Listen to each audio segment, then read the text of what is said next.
दोस्तों आज से फ्लिपकार्ट में Realme 8 का सेल स्टार्ट हो गई है। यहाँ पर जाकर आप सिंपली चेक कर सकते हो।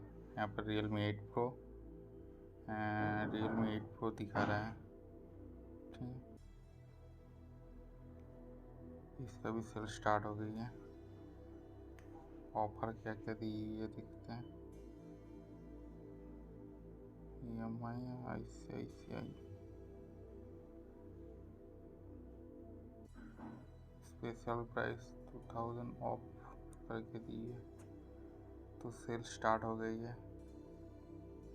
इससे पहले Realme 8 का दिखा रहा था।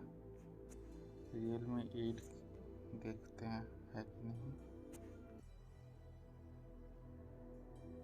Realme 8 का भी सेल स्टार्ट हो गया है।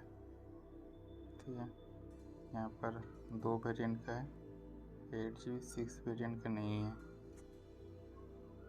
4GB एंड 8GB रैम का भी है।